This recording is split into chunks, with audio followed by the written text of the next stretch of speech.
tobacco control has been done for years. I can name a lot of examples where science was completely ignored. It's not only harm reduction. I'll give you another example. Plain packaging, which has been proven to have zero effect, is being an approach not only for smoking, but we see that they're now trying to expand this approach for harm reduction products. The basic premise of the WHO is that all nicotine products are harmful, which is far different from what the science says, that there are vast differences between products use and product risks, which they don't take into account because they believe that there is only one option, not to be engaged into any kind of a risk, however minimal it may be. The approach is very similar by trying to combat traffic accidents by saying that no one should enter a car and not accept any other method of reducing the risks from traffic accidents, because the only zero risk approach is never to enter a car. Of course, you understand that this is totally unpragmatic and unrealistic because people will always use cars. So saying that any other approach is associated with some residual risk, which is not acceptable, and the only way to approach the traffic accidents issue is not to enter a car, is a fallacy that will never work in the real world.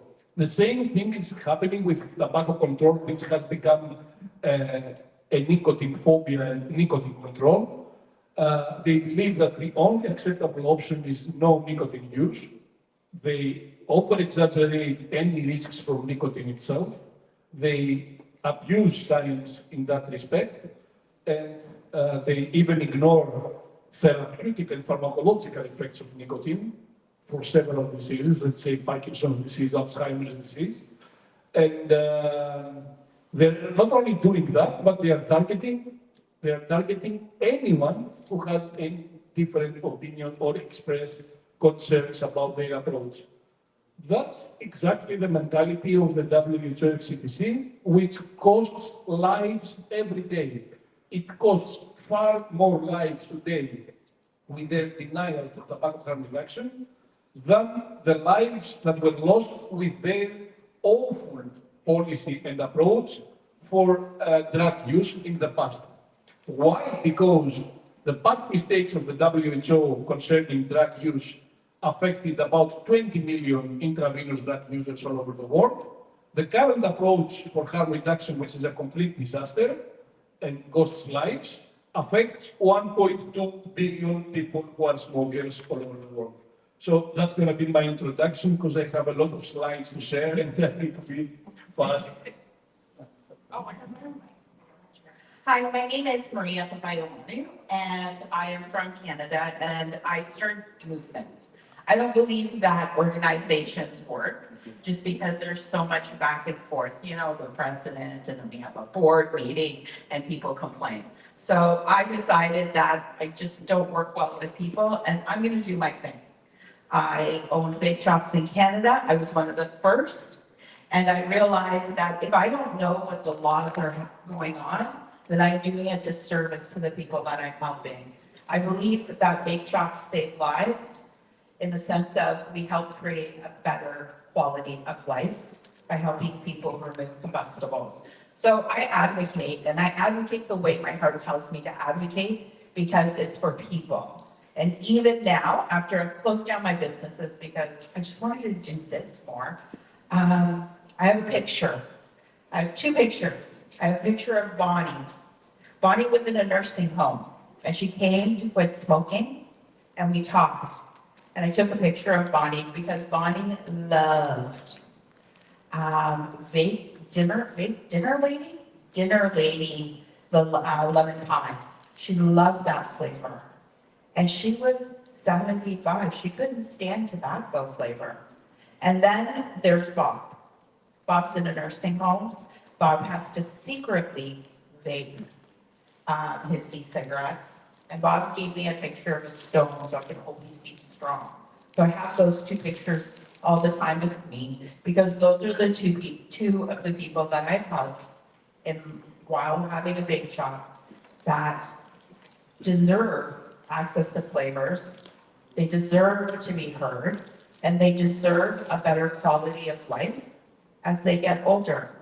So this product, and I always say, why are people willing, and these are our government officials, people we elected, and I call them elected public servants to remind me they're not better than me. They promise to help me. They're there to serve me, just like every single person in a democratic country. So remember that when you're talking to them. They're not better than you. And second, I'm sorry, I get all distracted. It's really important that we push ahead with our stories as consumers. We do things our way, and I'm going to continue to advocate for that until we have access for everybody, because I'm not going to let someone dispose of the lives of the boomers who built this world right now, Generation X, because we know the risk that smoking has on them, to save Gen Y from a perceived, or Gen Z from a perceived risk. We know the risks. We shouldn't have to put one generation's life at risk over another. We can find balance. It's just hard.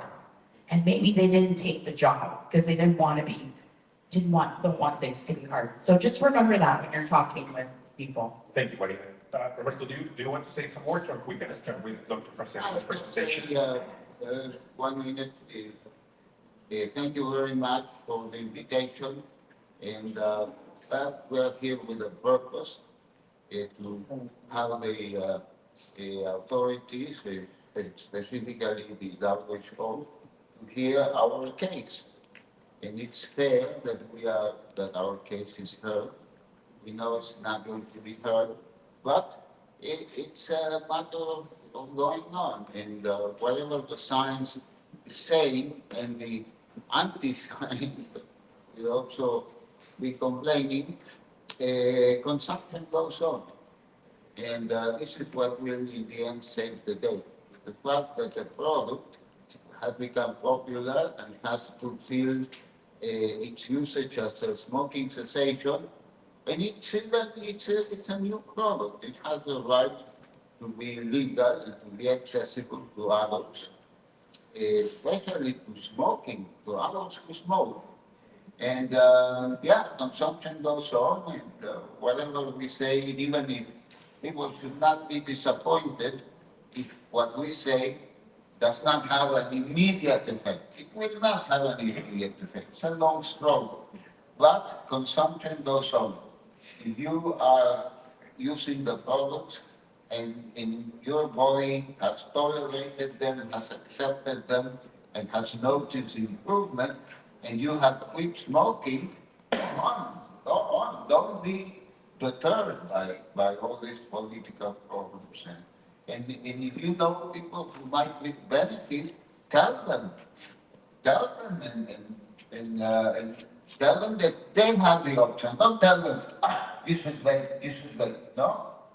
Tell them there is this option with this data, and let the people decide.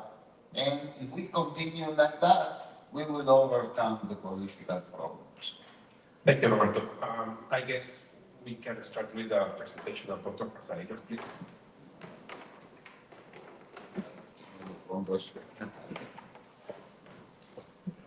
I don't see anything to change the slides. How will I change the slides? You'll do it, it's going to be very difficult.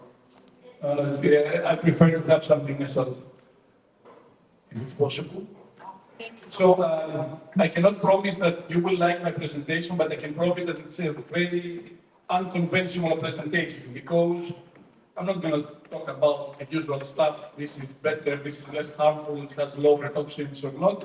I'm going to talk about how I perceive the mentality of the tobacco control movement in the 21st century. That's why the title is about the socio-ethical perspective of the tobacco control in the 21st century. And unfortunately, I cannot see my slides, and that's very difficult for me to proceed. Today, we live in what we call a risk society, which means that everyone is discussing about risks. Our minds are always about debating and presenting the case of risks, many of which are human-induced risks. And one very unfortunate modernization that created some risk was the development of the automatic rolling cigarette machine, which industrialized tobacco cigarette production and resulted in an increase in tobacco cigarette use globally. But how do we manage and address that kind of risk? Usually we trust science. Or should we always trust science? First of all, we need to differentiate two very different terms: truth versus faith, trust versus faith. It's fine, thank you. Faith is blindly believing without needing any evidence, or even contrary to evidence in some cases, based on emotion and by submitting intellect and intellectual humility. Faith is typical for religion. However, trust is always observation-based and evidence-based. It depends on actions, honesty, and several other factors attributed to a person or an organization. And trust can be earned or lost, but it's not about blindly believing. And in fact, it is irrational and self-destructive to trust without applying any sort of scrutiny, without any critical thinking. And of course, it is important to understand and to find supportive evidence when we trust things, and science is about trust, it's not about faith. And as the motto of the Royal Society in the UK says, take nobody's word for it, nullius in verba. And that's exactly how we should approach science. Now, tobacco control today is a risk management and a risk regulation instrument, or we can call it even an industry, in today's rich society, which addresses smoking risks, or in some cases, some people suggest that it's either tobacco use in general or nicotine use exclusively. I think they should be named as nicotine control and not tobacco control. That's my personal opinion. And another question is that are they discussing about the health effects of tobacco, or are we discussing about the morality and the behavior of using nicotine, not only tobacco, but nicotine in general? That's a very good question for them to answer. Of course, there are various organizations all over the world, either on a national level or international level, that participate in this tobacco control industry, with WHO, with the FCDC, the CDC, the FDA, the European Commission. I mean, every country has their own organization dealing with tobacco control. And they are supposed to use science to identify, examine, analyze, and quantify, and then resolve the relevant risk.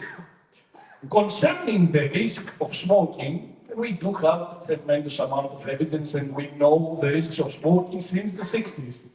The landmark reports from the Royal College of Physicians in 1962 and from the Surgeon General in the US in 1964 were the first to document the adverse health effects of smoking. The question is, since then, how are we addressing and resolving the problem? It doesn't appear to be very successful, because even today, after 60 years of knowledge, and after informing all the population globally about the risks of smoking, we have more than 1 billion smokers. And is there any scrutiny about this outcome?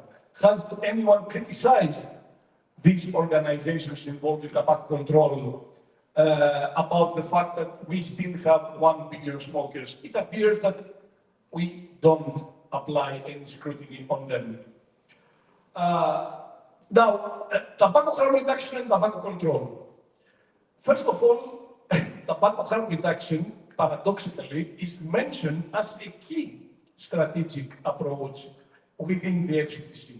They clearly mentioned harm reduction as a way of reducing risks and damage associated with smoking, both on an individual level and on a population level within the society, within nations. But is there any real application of tobacco harm reduction through the WHO FCTC? No. It has been minimal, and that's probably an overstatement. It has been, harm reduction has been largely unacceptable by the tobacco control movement, with very, very, very few exceptions, of course. But harm reduction is not about using a less harmful substance. It's much more than that. And I'm not referring only to smoking, I'm referring in general to harm reduction. It is about addressing stigma, marginalization, criminalization, inequalities, and oppression.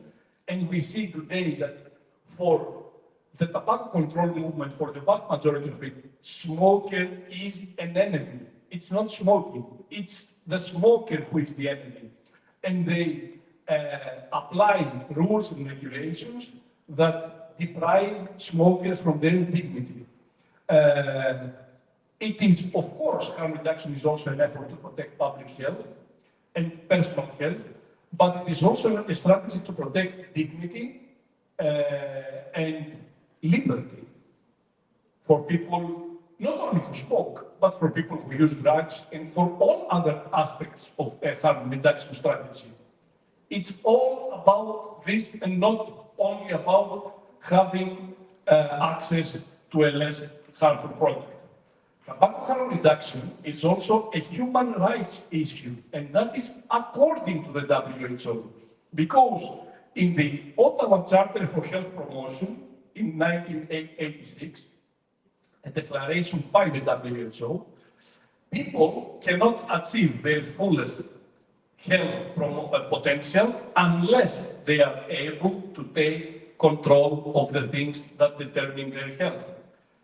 And what is taking control of these things? It is giving people access to reliable information and, of course, the tools, in our case, products, that will promote their health.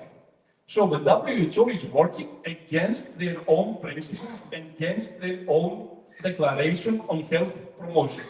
That is exactly what they're doing. And harm reduction for tobacco as a concept is nothing new. It's very, very old. In 1991, the father of tobacco harm reduction, Professor Michael Russell, discussed about a long-term strategy of providing alternatives to smoking for long-term use on a consumer basis, not as a therapeutic, as a medical intervention. And he discussed that at the time that we didn't have the number of products that we have now. The only thing that was available at that time was snus, and of course, nicotine replacement therapies, which he also suggested that can be used long-term as smoking substitutes. So he was suggesting that harm reduction for smoking can be implemented on a consumer basis rather than as a medical procedure intervention, and that was more than 30 years ago. So what's happening after 30 years and after those statements? Well, we have a growing, overwhelming and authoritarian, restrictive to prohibitory approach, up to the point of completely ignoring all science and equating tobacco cigarettes in terms of risk with all other harm reduction combustion-free products. And there's no exception to that. They do the same for snus, the same for cigarettes, the same for heated tobacco products. This, of course, violates the principle of risk proportionate regulation. It's a principle that has been used in all aspects of political regulation. You always regulate based on a risk proportionate approach. This is very common throughout the world. But in this case, no. If there is any residual risk, it doesn't matter how much the risk is, we cannot accept it. So all things equal, which doesn't make sense. They have created a clearly prohibitory agenda based on risk aversion and unrealistic risk elimination. That's what's happening. And they're basically lying in order to apply that. Well, the question is that science and does it serve the purpose of properly communicating risks, scientific facts, and truth to the society? The answer is when you look at studies, and this is one of our studies in 2016, when we asked healthcare professionals about the contribution of nicotine on smoking-related diseases. This is the results for smoking-related atherosclerosis, but the results were exactly the same when we asked about smoking-related lung cancer, smoking-related cancer in other organs, smoking-related COPD. The vast majority responded that nicotine is an important, very important, or extremely important contributor on smoke-related heart disease, lung disease, and lung cancer. And those were experts, supposedly. They were healthcare professionals and specialists working with smokers. It was a target population. Now imagine what is the perception within the society where the vast majority are non-experts. In Greece in 2017, we found that only 5% of smokers believe that e-cigarettes are by far less harmful than smoking. And about 35 to 40% believe that electronic cigarettes are equally or more harmful than smoking. And this is exactly the study that I mentioned. It was published in 2018, and it was in a population representative sample and not in a convenience sample. Very, very low numbers. That's a huge disappointment because we as experts are doing a very bad job informing the society about scientific facts.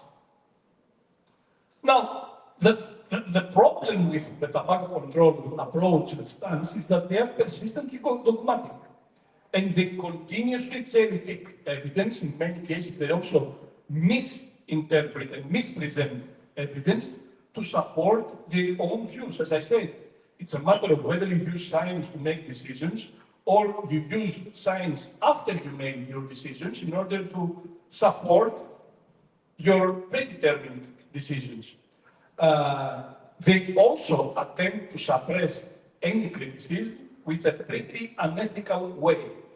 They target people, they do ad hominem attacks even against Michael Russell, but also against other respectable organizations. I was in a conference where someone said that Public Health England was funded by the tobacco industry, and that's why they said that cigarettes are less harmful than smoking, 95% less harmful.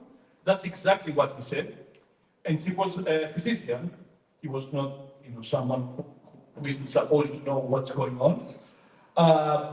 They discussed about real or imaginative, in most cases, conflicts, and they present nothing about the content of the research which does not support their own conclusions. They only talk about people who are probably conflicted and are probably paid in the payroll of the industry, and that's why they say what they say, but they never try to discredit any of the work that does not fit their own agenda, because they can't. Instead, I have replicated several of their studies and I proved that they were complete nonsense.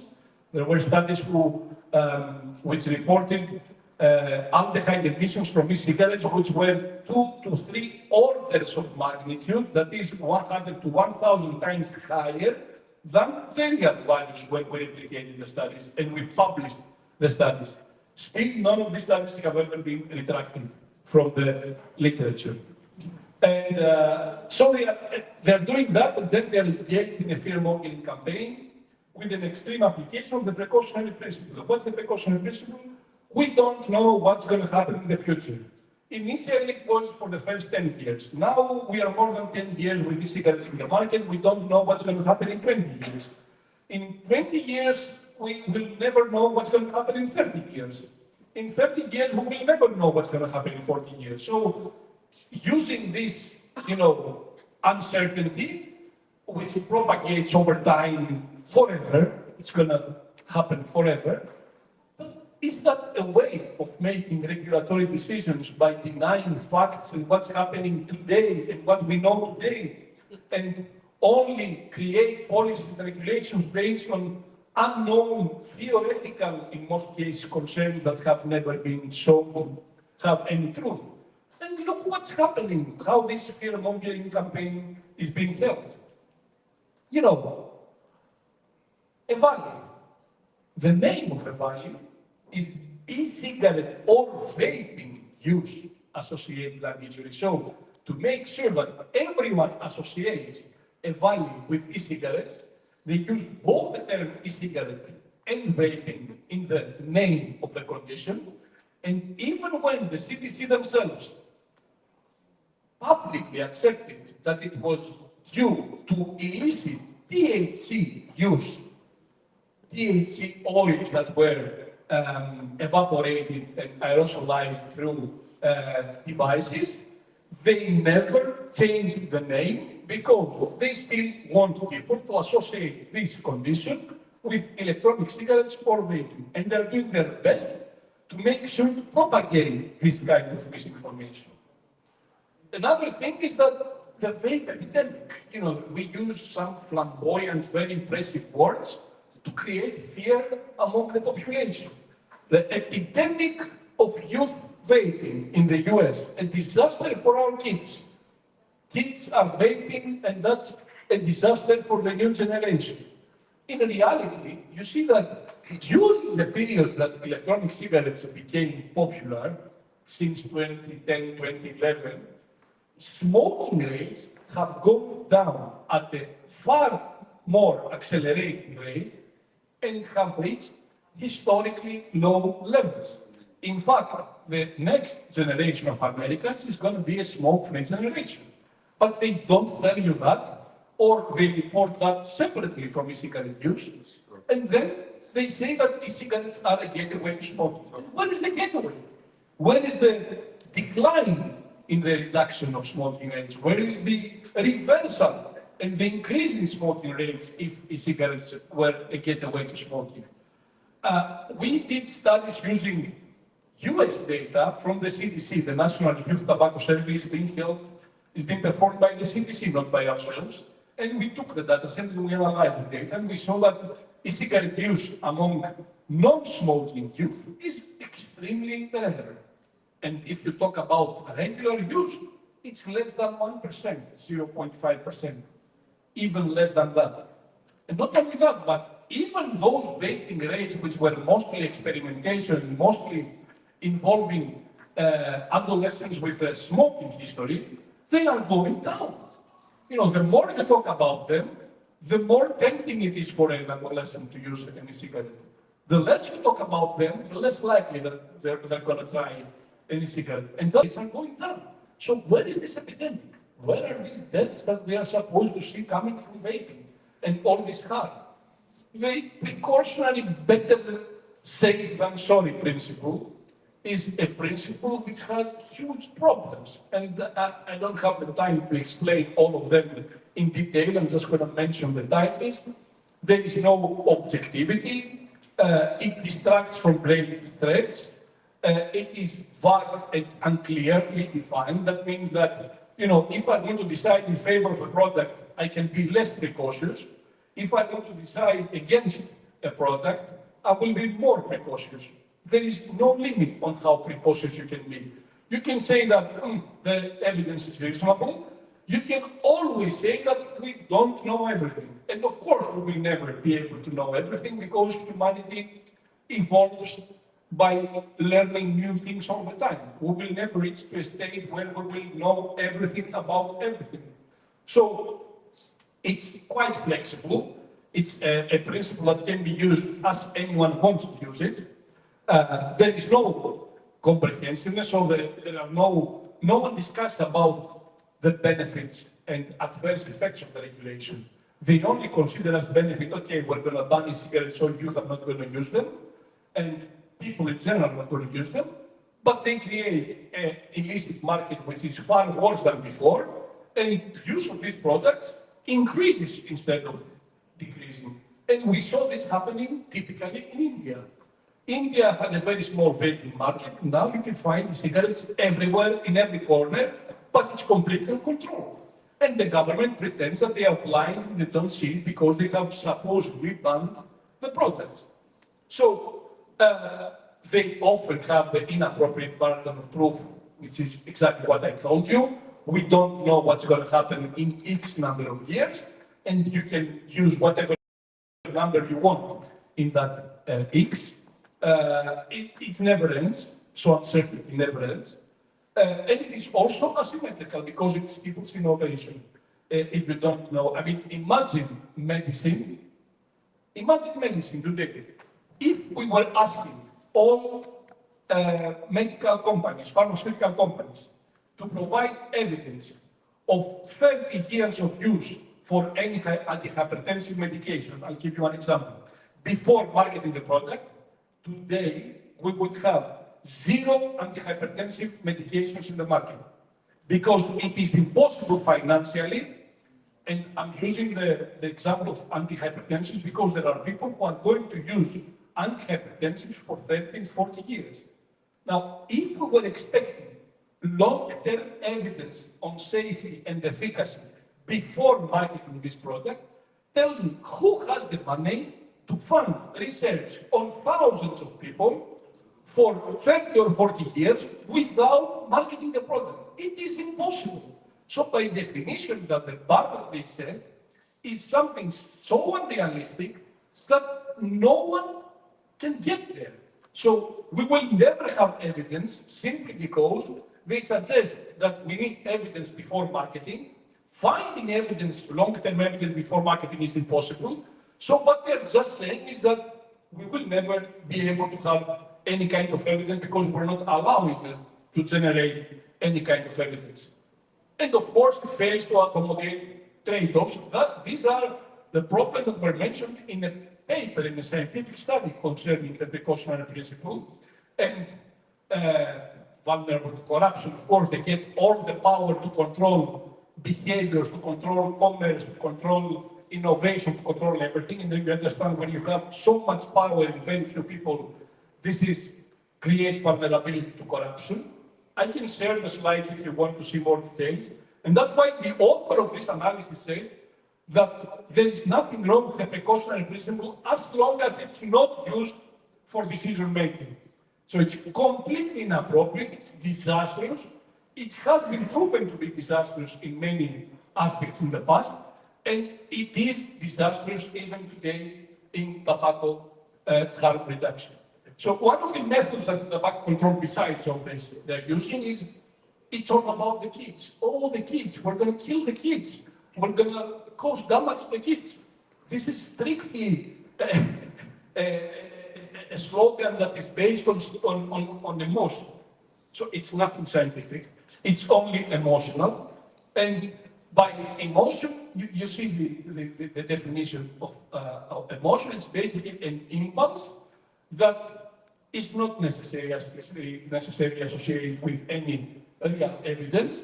It just creates a reactive and instinctive behavior from the recipient of this message because everyone is sensitive about kids.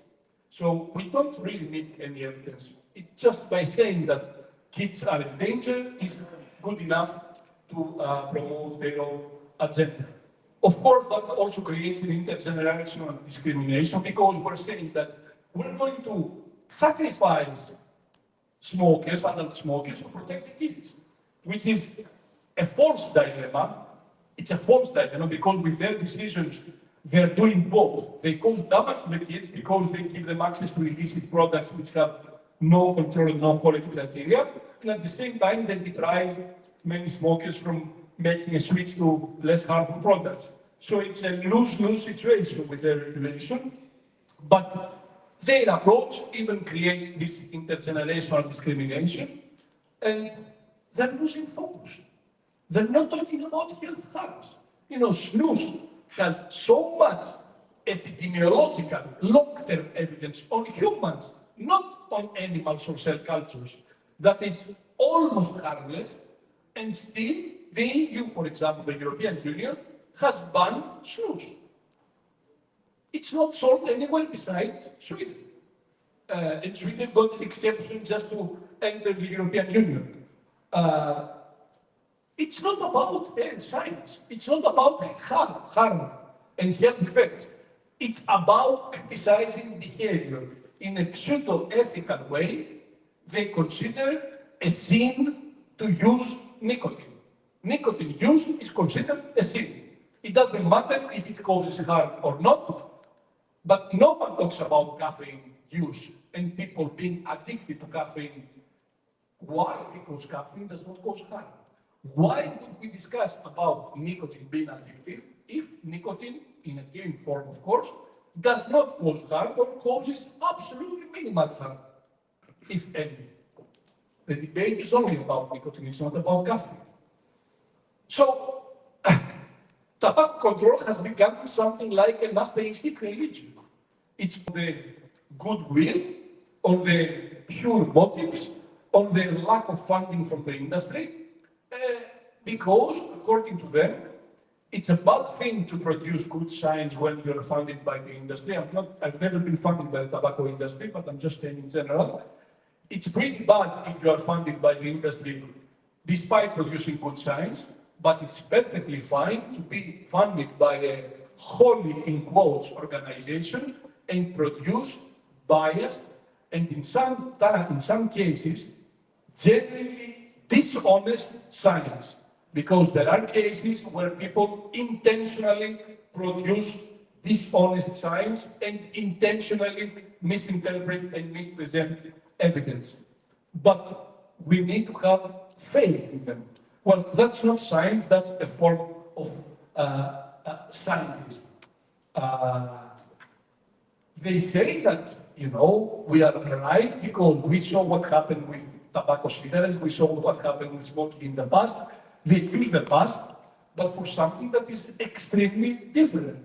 So they create that sort of a guilt issue because the producer is the same one who produces cigarettes, although in the case of a cigarette, that's not the case. Some of the producers are also the tobacco industry, and they use the past without looking at any sort of evidence and without understanding that harm reduction is something very, very different from tobacco cigarettes. So I'm going to pass through some of the next slides because I don't think Roberto is going to have a lot of time. But I will stay here with Richard Feynman, the famous Nobel laureate, who said that science is the belief in the ignorance of the experts. And he always supported looking at the totality of evidence and not cherry-picking studies that fit the X or the Y agenda. And he always discussed in science about uncertainty, which is extremely opposite to the certainty that these people from the FCTC and many other organizations present themselves as the sole owners of truth. That's how they present themselves. And they don't want any constructive criticism. That's why they target everyone who expresses any sort of a different view. I'm going to bypass that.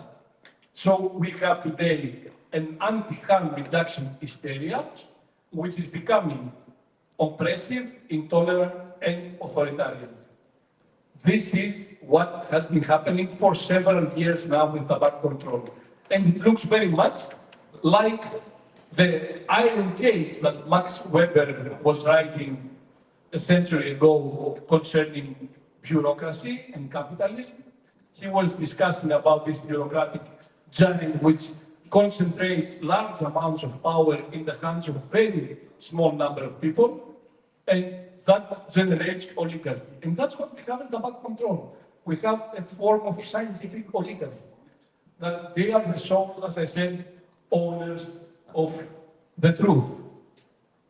So, what's the future? I think the future comes from another Russell, not the one previously mentioned, Michael Russell, but the famous philosopher Bertrand Russell. And I think that we need to be optimistic, and I think we need to follow these 10 commandments of critical thinking which, as he explains, is the best answer to fanatism, and that is liberalism. And I'm not able to read or remember any of the 10 commandments, so I'm going to let you read them. I can't read them from here, sorry.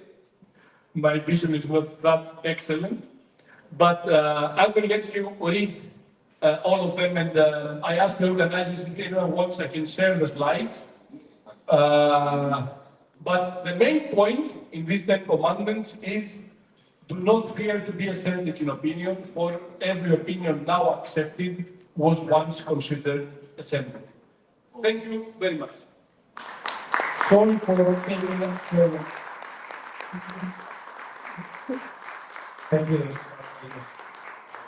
Yeah, Salino, the great. it was an amazing presentation, and it not only shows the importance and relevance of science, but the consequences of science misuse. I would like to have Maria's opinion, probably. She said that she was putting sponsors and that she was acting by heart.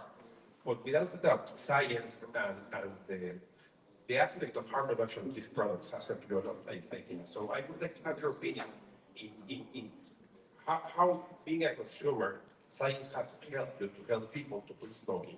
I think we all have to remember that harm reduction was created by people, not scientists, people. You can go back on any Wikipedia link and look at the foundation of harm reduction. And it goes back to, I think it was the Black Panthers in New York making sure that the Black children in New York City received a breakfast in the morning so they can be healthier and have smarter brains. Science helps support what we want. But through a show of hands here, how many people here vape? Let's like put our hands up. Do you use vaping products? How many people use nicotine products? This is our common ground, regardless if we're a scientist or a doctor, we all have a, and many of the people that are fighting have someone in their lives who are addicted to nicotine, and all we want to do is have a safer product. The science helps us, but we forget about the people. And if we don't think about the people that we're trying to help, it all gets diluted, just like the WHO today. Just like the FCT, whatever that COP thing is happening that we're all here for. They don't give a shit about the people. They care about making sure that they're right. And that quote, quit our way or die, is so relevant today more than anything else. And that should scare each and every one of us, that a group of people who do not want to hear about our experience are making decisions on the choices that we can have anywhere in this world. And that affected me in Panama, because I don't think you guys have legal vape shops in Panama, do you? Are there legal vape shops in Panama? Okay, so someone sent me a list on WhatsApp, and I went to go order some vape stuff. There's no 20 milligrams. There's no 2%. There's no choice. So what's happening is without having a regulated market, you're continuing to force people to use concentrations of nicotine that they can't absorb in their system. So for me, I'm like, I need 2%. I can't handle the full 50. I choke. I'm weak, I'm not strong like I used to be when I was younger. But this is what happens, is that people should be able to make decisions, and that's what I believe the basis of harm reduction is being able, this is what I'm supposed to do, I'm going to do it anyways. The basis of harm reduction is being able to choose how you want to quit, how you want to be better in your life. Science will help us, but your story will get you heard. I can't be a scientist no matter how hard I try, because I don't like to go back to school at 52. Like, I have other things I want to do. But you know what? I have 2 years of experience. I can share my story of when I was 14 years old and smoked that first cigarette and felt the tingle at the end of my fingertips. And to this day, I can still remember that hit of nicotine rushing through my blood and into those fingertips and giving me that little high. I can remember the smell of that first cigarette. And I can remember how hard I tried to quit until I found vaping. And that story I can share because it's mine. I can talk about science, I can talk about public health England, but they've all heard that before. But they didn't hear what I have to say. They haven't heard what consumers have to say. So I think everybody needs to go out there, and especially if you're saying you want to support consumers, if you're a trade organization, you have to get your consumers to speak up. You have to get the people who are using this product to speak up because their stories are unique. They may be anecdotal, but they are real. And someone who talks about something that is important, quality of life, because I don't know anyone who wants to crack quality of life in this world, they will show their passion to regulators. Very good. Thank you very much. Sorry, I thought this was my 10 minutes of my presentation. No, and you can talk about it, but let's have Roberto because he has a long presentation.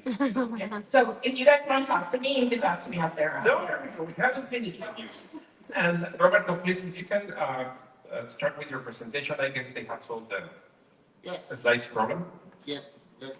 What is the pointer? Okay. Well, ¿dónde está para adelantar? Bueno, voy a dar esta presentación en español, ¿ok? Ya les pedí disculpas aquí a los que no hablan español, pero ellos ya conocen mis roles. Entonces, ok. Primero que nada, agradezco la invitación para hablar ante ustedes. Ay, ya se pasó. Bueno, una cosa que siempre nos han andado diciendo, no le vayan a pasar sin que yo le pase, por favor. Es que tenemos conflictos de interés. Aquí está el convenio marco de control del tabaco de la OMS, nos grita conflicto de interés. Y bueno, pues, ¿qué hacemos? Primera cosa es que no tengo conflictos de interés con las tabacaleras. No, si tuviera, pues estaría un Lamborghini esperándome, tendría ingresos mucho más altos que los que tengo con un profesor de la universidad. Y tampoco tengo conflicto de interés con los vendedores, no me dan una cuota ni nada. Eso lo declaro enfáticamente. Y las tabacaleras no son el único conflicto de interés. ¿Sí? Hay otros conflictos de interés importantes, las farmacéuticas y también las burocracias médicas son un conflicto de interés, porque si mi trabajo depende de que yo manifieste la política de la FDA y yo un día me salgo y me desvío, pues corro el riesgo de echar a perder una carrera burocrática pues de décadas, ¿no? Y también hay intereses privados como la Fundación Bloomberg, la Fundación Gates, la Fundación Soros. Hay muchas fundaciones y yo no voy a condenarlos, no voy a decir que habrá pestes de Bloomberg ni nada, ¿no? Es legítimo lo que hace este señor, pero es un conflicto de interés que normalmente no se declara. ¿Ok? Veamos la narrativa de la OMS.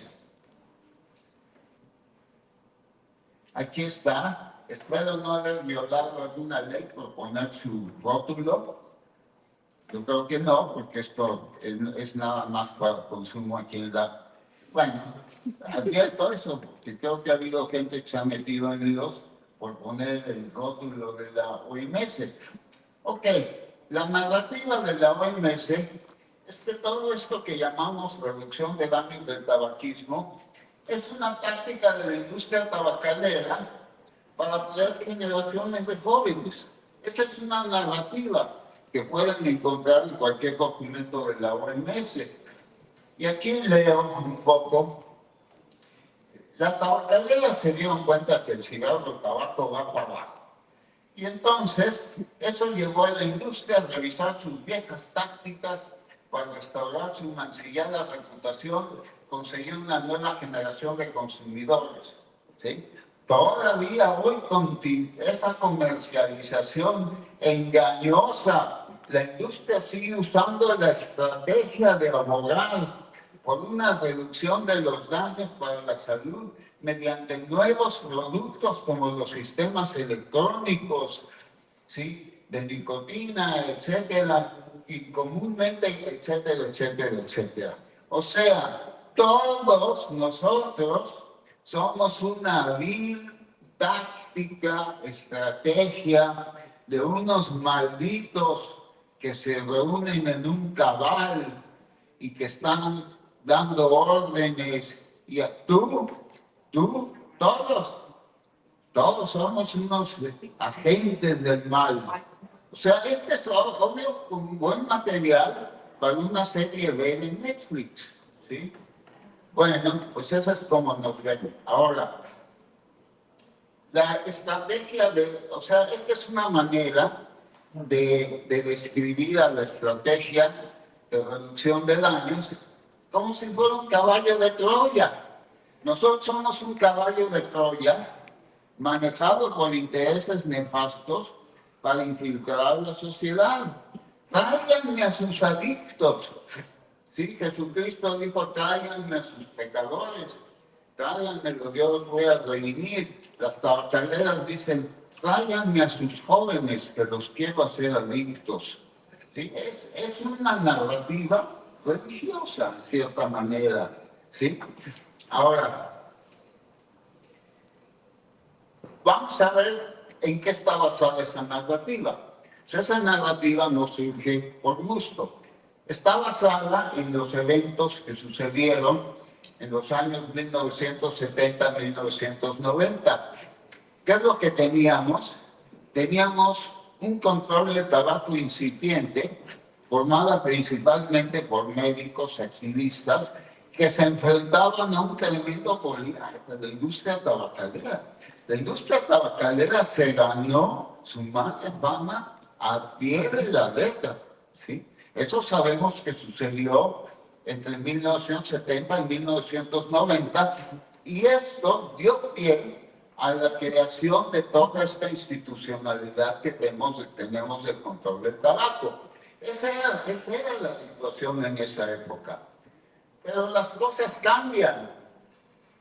Ahora, ¿por qué mantener esta narrativa? Una de las razones por las que el control del tabaco mantiene tercamente esta narrativa es que durante los 90 las tabacaleras sacaron cigarros supuestamente de menor riesgo, con filtro, con bajo contenido de alquitrán, etc. Y todo eso fue un fraude, porque esos cigarros no reducen el riesgo, ¿sí? Y entonces se maneja esa idea de que eso fracasó y entonces las tabacaleras ahora ponen otro caballo de Troya, que son los productos electrónicos. Por eso es falso, porque los cigarrillos electrónicos, tabaco calentado, no son cigarros sin filtro, ni son cigarros versión 2.0, son productos distintos. Ahora, la situación ya cambió. Ahora ese David es un Goliat, ¿sí? Porque a ver, dicen, vamos a combatir a las tabacaleras. Señor tabacalera, ¿cómo le está yendo? Muy bien, sigo ganando millones. Las tabacaleras como Johnny Walker, campantes, ellos no han dañado a las tabacaleras. El dañado ha sido el consumidor. Entonces, ese David ahora se tornó en un Goliat burocrático, ¿sí?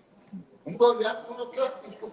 Y lo que tenemos también es que atacar a la reducción de daños con una estrategia tabacalera, pues ya es una narrativa obsoleta, que no concuerda, porque han cambiado las cosas. Incluso las mismas tabacaleras han cambiado, ¿sí? La gente que hizo todas esas maldades en el siglo XX ya están muertos o retirados. Ahora es otra gente y es otra industria. Y es una industria que se sabe supervisada y sabe que es una industria marginalizada, ¿sí? Entonces, Yo no estoy diciendo que se reivindicó la industria, estoy diciendo que cambió. Y entonces el paradigma también tiene que cambiar. ¿Qué? Ah, qué bueno, no va a terminar. Lo que se pueda. Pero también veamos otra cosa. La teoría del caballo de Troya es ficticia, una teoría de la conspiración, pero además hay una cosa que la OMS está perdiendo. Primero, entre el 80 y 90% de los dispositivos no los fabrican las tabacaleras, los fabrican las industrias chinas. Esas industrias chinas que los fabrican están incorporadas al marco regulatorio de la industria nacional tabacalera china. No son ilegales, tienen su marco legal en China. Y además la OMS no los controla. Cuando viene la delegación china o indonesia o tailandesa, ahí están funcionarios que tienen nexos con las tabacaleras nacionales y no les dicen nada. Ahí entran. Y luego, PM, Philip Morris, British American Tobacco, que esos son los que sí están bajo ataque de la OMS, no controlan la industria tabacalera nacional china. Esas industrias solo controlan el mercado de tabaco calentado, pero no del vapeo. Entonces, esos son datos que ustedes cuando tengan que enfrentarse a este tipo de difamaciones, tengan estos datos en cuenta. ¿Sí? Ahora, veamos la OMS versus la realidad. Vamos a hacer una comparación. Lo que dice la OMS de la narrativa, etcétera, vamos a compararlo con lo que está en realidad sucediendo.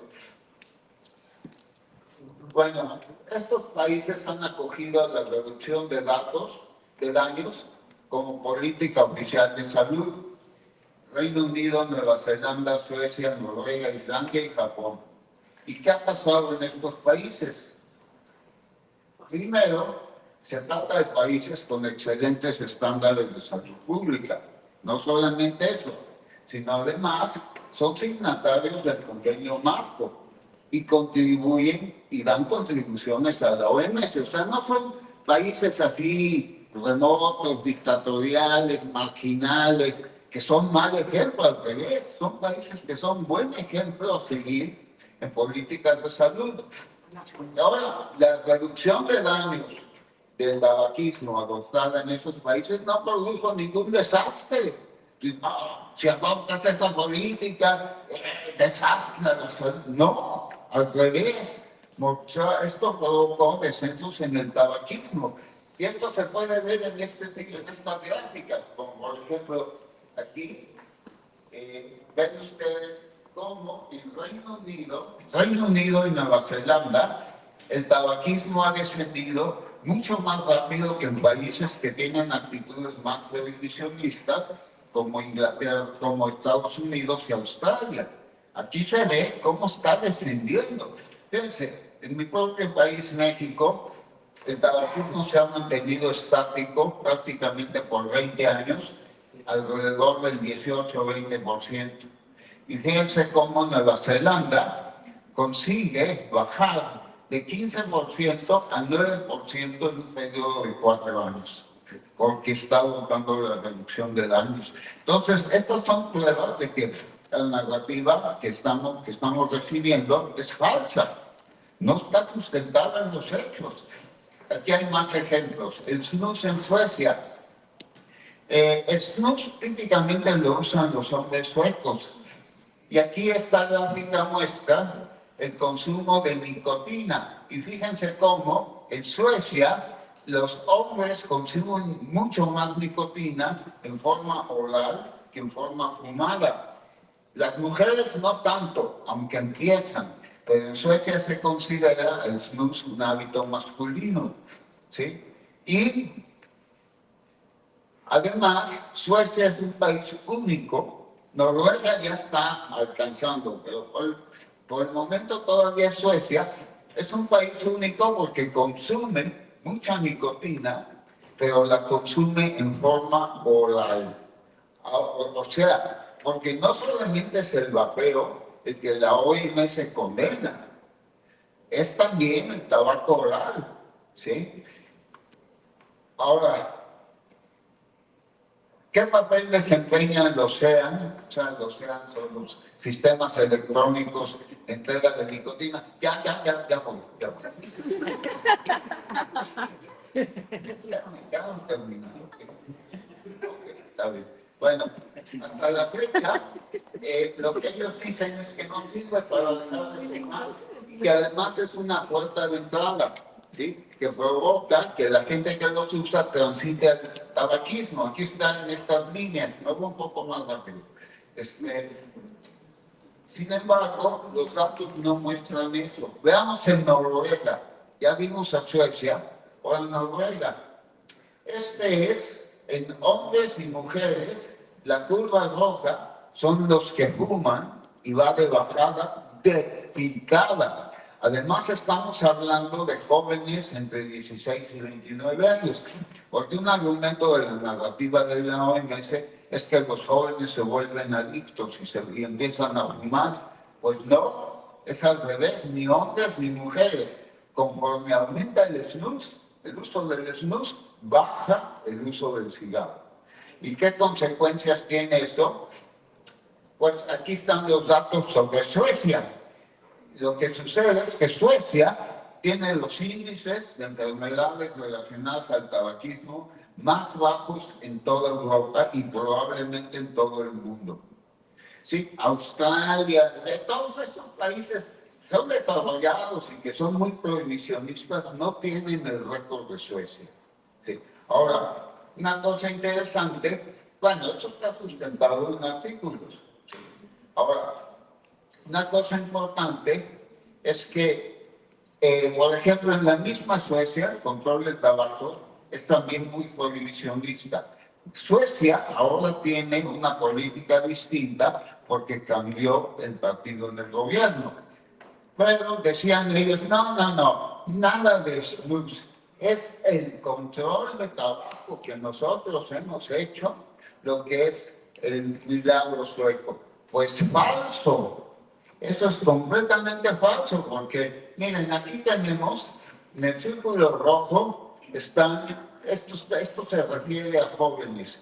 Aquí están Noruega y Suecia con los índices de tabaquismo más bajos. Y es importante comparar con Dinamarca y Finlandia porque son países muy parecidos a Suecia y Noruega. Tienen un control del tabaco igual de eficiente que Suecia y Noruega. Pero en esos países, en Suecia y en Finlandia, el snus es ilegal. ¿Y cuál es la consecuencia? Sigue habiendo más tabaquismo. ¿Sí? Ahora, ok, además de eso, porque dicen, no, es que no está probado que sirvan para dejar de fumar. Bueno, pues aquí tenemos datos de Noruega, donde se ve que el snus es el método favorito para dejar de fumar. Arriba de cigarros electrónicos, arriba de beneniclina, ¿sí? Entonces no es cierto que no está probado. Esto es un cuento, ¿sí? Ahora, y yo creo ya con esto termino. Miren, el punchline, sí. Estamos caminando. Sí, ya nomás esto, ya. Perdón, es que tienen otro evento y tienen que trasladarse al hotel. Sí. No les va a dar tiempo. No, nada más. Una disculpa. Sí, ok, bueno, ya yo creo que con esto es suficiente. O sea, lo que quería yo mostrar es cómo la narrativa no se conforma con los datos. Los datos muestran que esa narrativa está equivocada, no está basada en la realidad, es pura narrativa. Gracias.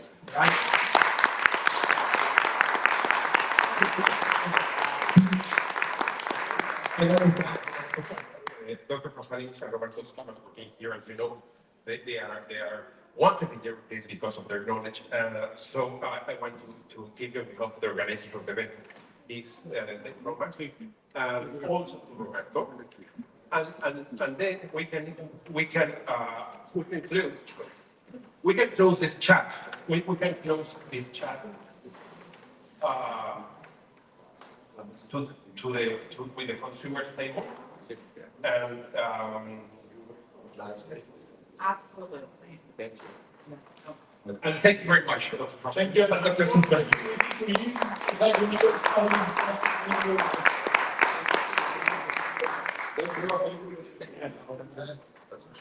¿Una foto?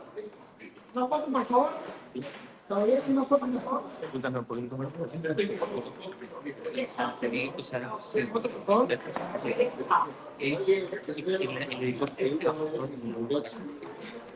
Sí, iba por muchas personas. Iba con otras personas en el helicóptero y ellos. ¿Vamos mirando? ¿Una más? Excelente. Gracias.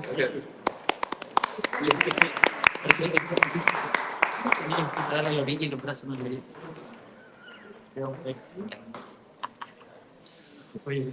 de cuesta de la cultura.